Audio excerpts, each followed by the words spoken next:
Hey everybody, today we are going to be talking about Simagic haptic pedal reactors, specifically for iRacing Dirt. So I made a video previously, got the P1000 Simagic pedals with haptics on the throttle and the brake recently, and was looking to set them up, try to get them dialed in. But it seems like there's not a ton of great info. What's out there is more for road. Maybe it works for oval too, but not much for dirt oval.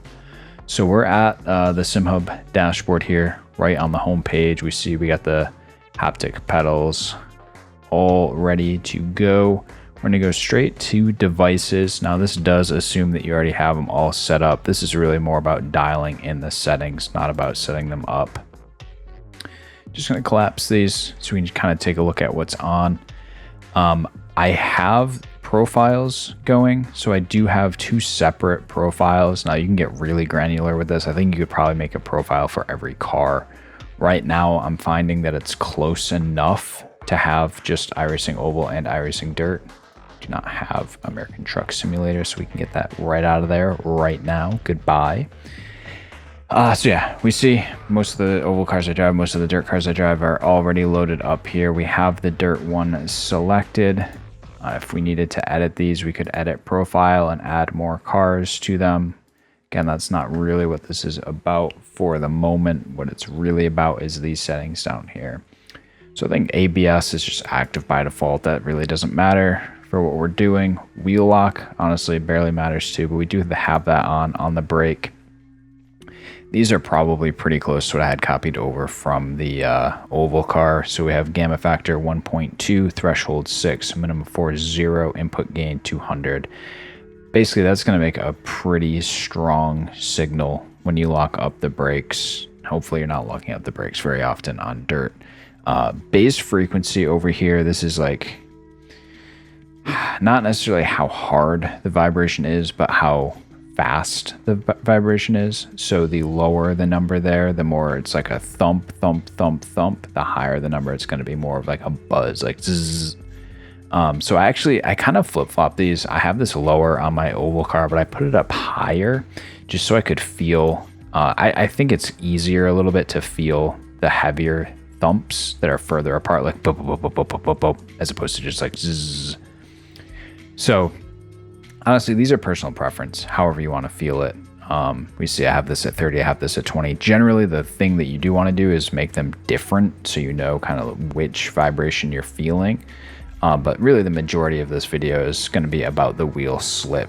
This is why I got the haptics for my pedals, and especially for the throttle. I know a lot of people say they like the brake one. Obviously, if you're doing road racing, again, especially ABS wheel lock for braking, super important. But for dirt racing, wheel slip is really what we want to know about as much as we can. Now the problem here is iRacing does not provide any slip information. A basic RPM based detection algorithm is being used. You can complete this effect with the traction loss effect. I have traction loss off. I don't want to know when I'm laterally sliding. That's just going to cause even more noise than there already is with this. Basically what we got here, we have gamma factor 2.9. So that's changing the response curve. See how this is bowed towards upward. That means it's going to get stronger faster. If the gamma factor was less than 1, it would take longer. It would be more like a U. It would take longer to get stronger. This is getting stronger faster with that higher gamma factor. Now that's coupled with a pretty high threshold here, because you are going to get a lot of noise with this. We see all of these work together. So my threshold is 60, but we can see on the chart it's actually closer to like 20 something, 25, 22 in reality. We can see, right, changing the gamma factor, that's going to change it. It's actually a little weird. I don't love that, but it's like if I wanted my threshold to 60, I should be able to set it to 60 and not have to worry about the other settings. Basically, threshold, that just means that anything under that amount is just not even going to be reported. Again, based on the graph, it looks like it's closer to 20. It really doesn't matter. This is all based on feel. We're going to take a look on track in a second. Minimum force. So this basically means it's not even going to generate it if it's under the threshold. Minimum force, now it might generate it, but it's not going to, you're not going to feel it unless it's 20 or more. That also, that could also mean that it automatically boosts everything to 20. So I actually think that is what it is. We can see on the graph here, if you're feeling it, it's going to be 20. You're not going to feel any 10. You're not going to feel any 5. It's just going to push it right to 20. And we can see this, right? If we put that down, you would have forces coming in at 1 or 2 or 3. Because my threshold is so high and I'm already throwing out so much of the bottom noise, if I have signal, I want to feel it. So give me at least 20% right out of the gate. Input gain, this is ultimately how loud it is. When I say loud, I mean how heavy the vibration is. This really, again, all of them are kind of combined, but this is just the kind of maximum strength of it. So having it 100, cool, fine. We're already ramping up the curve to kind of get to 100 faster. I have it applied to the clutch and the throttle. I don't have haptics on the clutch, but I do have the inverted pedals. This just kind of guarantees, even if something goes wonky and it stops remembering that they're inverted, it'll think that the clutch is the throttle or the throttle's the clutch, and I'll always have it. I also do have the gear shift on here. It's just the 10 hertz, so it's really just like one clunk when I shift gears. Not really something that we're noticing in a dirt car. We're not often shifting. But let's actually go on track and take a look at how these are performing. All right, now that we're on the track, just a reminder, these are going to be our starting points. I don't think there's any perfect settings here. It's a trade-off. So what we're about to do, we're going to look at the UMP modified on a slick, small track. And this is really just making sure that we are feeling vibration when we should be feeling vibration. The other side of this is that we don't want to feel vibration when we should not be feeling vibration. So we're also going to look at a low-powered car on a more tacky track, so maybe limited late model at just fresh Port Royal, let's say. We shouldn't really be feeling wheel slip, halfway down the straightaway at that point. And like I said, I mean, you're going to notice some noise if you don't have these right, and so it's a trade-off. On the slick track, you might wish that you were feeling the vibration a little sooner. You might be like, you know what, I think I'm spinning my tire right now and I don't feel anything.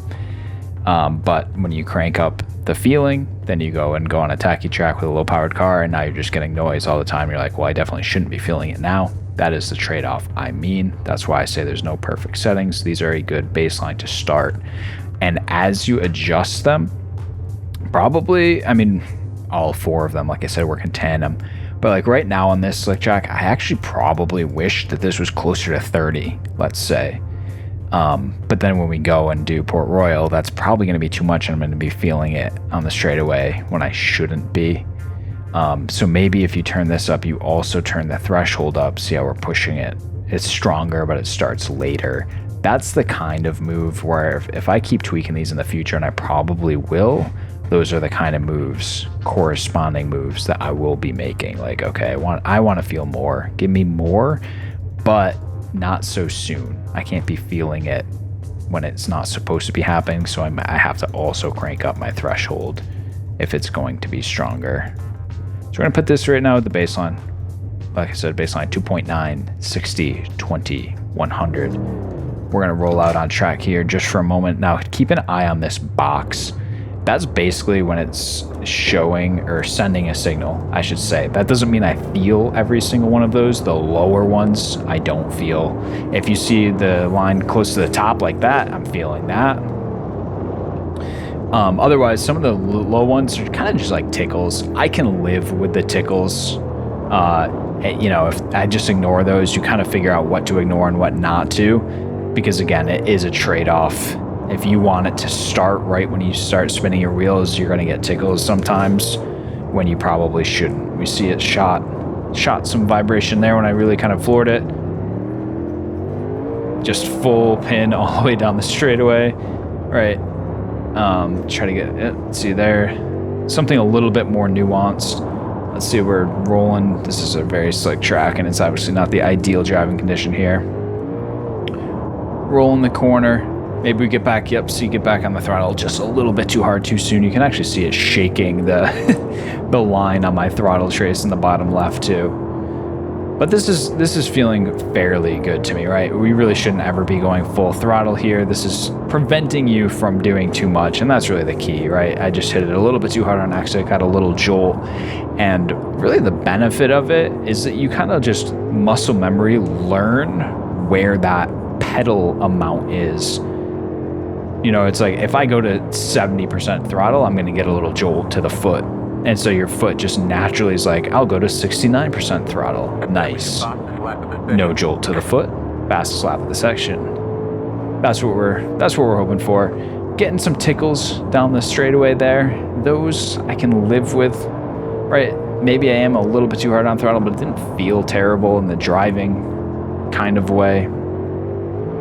Again, it's just a guideline. It's just giving you a little bit more information, and it's not perfect because iRacing doesn't send the wheel slip info, and SimHub is basically just guessing.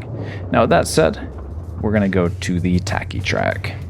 All right, now we're out here at Port Royal, 0% track state, and settings have not changed. Again, keep an eye on the live effects box. Right now, I'm just full pin. Low-powered car, we're not getting any vibration. That's actually good. There's a couple tickles. I don't even know that I really felt those. You can see that it sent just two very small peaks. That's what I kind of mean on this, where I don't know why it's even sending those little small peaks. I don't think we're spinning the tires. It's not like you're supposed to be full pin here. It's not like we're spinning the tire. It's sending those tiny peaks. I can't feel most of those. I did feel that big one. I don't know why I did that. That's what I mean about noise. It's imperfect.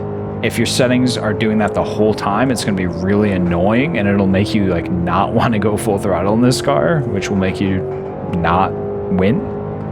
It'll be hurting you, not helping you. I am getting a little bit of bumpy at the end of the straightaway. And this is a point where if you compare these back to back, you start to see what I mean about I wish it started a little bit sooner when I was on the slick track, but already we're getting a little bit more noise here than I would want on this. Now, a lot of it is right now is on like turn into the corner. And so let me actually try to do a correct-ish lap. This is not probably one of my better combos. This is probably one of my worst cars. Yeah, I can't even get the car to turn in the center there. And you can see we're getting some noise. So again, kind of going back to what I was saying before, probably to feel a little bit more on the slick track, like a 30 minimum force might be nice. I'm going to pump it up to 70 threshold here just to compensate for that a little bit. Try not to get the noise. See if we like this finish. It's giving me some noise off the corner there. Actually a decent corner, and those tiny tickles it's showing I can't even feel. Did not get the rotation there. Got a couple bumps in the corner, got a random spike there. This really isn't too bad. This isn't going to really, oh, that was close to the inside wall. Again, not the ideal. Half the fucking screen taken up. This isn't really going to affect how I'm racing this car. It's not going to like make me lift if I'm getting these random tickles at times where I know that I'm not spinning the wheel, or at least I think I'm not spinning the wheel. I mean, let me know if you think I'm actually, these are deserved random spikes.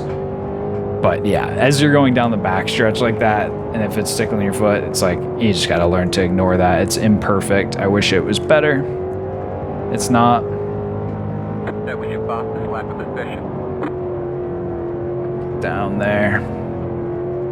Actually doing some good laps now. Let's turn this back down to 60, not miss the turn in. Didn't quite get it to 60. But we're all over the place. But you can see, I mean, you might just have to do this until it suits you and your tolerance for signal to noise ratio. So I think inevitably there's going to be some noise. And the good news about this is that it is enough that it actually helps build some muscle memory on the slick track so that you know how far to push down the throttle before you start doing more harm than good. I will say overall, it's not as effective as I wish it was. If it really was just exact, the algorithm is guessing. If we're going to be guessing, you might as well just understand yourself, like your own brain algorithm is probably better than this algorithm in terms of knowing when you are or are not spinning your tires, because now we have to decide, okay, I felt a vibration, am I or am I not spinning my tires? Like, am I really spinning the tires off the corner there in this car? I really don't think so. But if I turn this down so far that I don't feel that, then I'm going to be able to floor it on the slick track like that and not even feel anything. And it's like, okay, well, now what's the point? It's not even doing what it's supposed to be doing on the slick track, and that's really what it's for. Just noticed something I never saw, but they got the big old Shop Rico banner there. Look at that. Did they... Has that always been there? That's crazy. That is crazy. I don't even think... Did this track get updated? Has that always been there? Somebody help me on that. Anyway, I hope that you found this helpful. If there's anything I didn't cover, let's get it in the comments. Definitely keep this an ongoing conversation. I know that we're all kind of looking for more information on how to make the dirt cars feel good with the P1000s with haptics. There's not a lot out there. Hopefully these do serve as a starting point. Maybe you dial in something that's a little bit better from that. You let me know. I'll let you know if I find anything new. We'll take it from there. Sounds fair. Have a good one.